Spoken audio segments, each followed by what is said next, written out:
Good morning. It's Thursday. We'll learn about the voice that placed the con in Ronkonkoma, the Penn in Penn Station, and the Grand in Grand Central today. We'll also watch how the City Council decided to limit renters' broker fees. One of those voices you hear in New York was Van Ritchie's.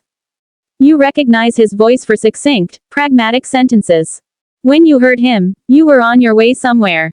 He placed the Penn in Penn Station, the con in Ronkonkoma, the Grand in Grand Central, and the Plains in White Plains. Since the mid-1990s, Metro North and Long Island Railroad trains have featured his amiable yet commanding voice. More concisely than this, he declared the station where the train was stopping and its destination. "As you leave the train, please watch the gap between the train and the platform," was the constant reminder, given as though the person knew you had heard it 100 times. He did this by recording the names of dozens of stations, from Beacon to Yonkers on Metro North and from Albertson to Yaphank on the LIRR. He added a little extra vigor to a few, as though Southeast or Bayside were followed by an exclamation point.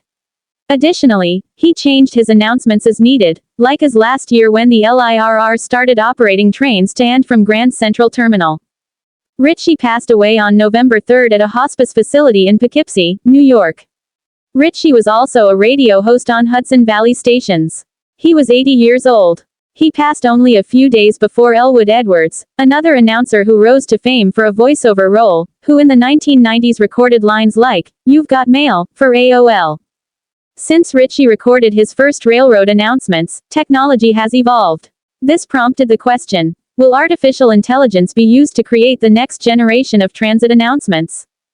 Although he admitted that artificial intelligence might easily duplicate Ritchie's voice, Michael Del Rosso, the vice president of the Ronkonkoma Chamber of Commerce, stated that he hoped not. "AI is used extensively for voiceovers in my advertising company," Del Rosso stated.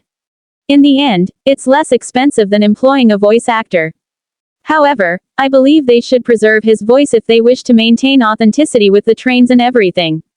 His voice was as recognizable to the regulars on the two railroads as the subway announcers. Ritchie also made subway announcements for Disaster, a major motion picture ride, a 2008-2015 attraction at Universal Studios in Florida, rather than the MTA.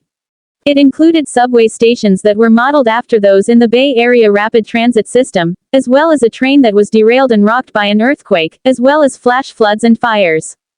As a teenager, he claimed that voiceover and radio employment would have appeared unattainable. He stuttered until high school, when a voice coach helped him speak more effectively. According to Bud Williamson, owner of Wall AM in Middletown, New York, he was relatable. "We allowed him plenty of freedom to perform well, amuse, and interact with the audience. He would discuss everything from his golf game to the people and events in the Hudson Valley. And he cared about golf." Speaking as the voice of the Golf Channel and then the PGA Tour was the high point of his career, he told an interviewer on Weekany AM and FM in Kingston, New York. He claimed that, "It was all me whenever you heard any kind of PGA Tour commercial on any of the networks. On the LIRR and Metro North, it was all Ritchie, too, but nobody knew who he was. In any case, almost nobody." Lynette Waterfield, his daughter, remembered going to Long Island for the first time in a long time a few years ago. "I phone him and tell him, 'Really, Dad, I can't even take the train,' after hearing him," she added.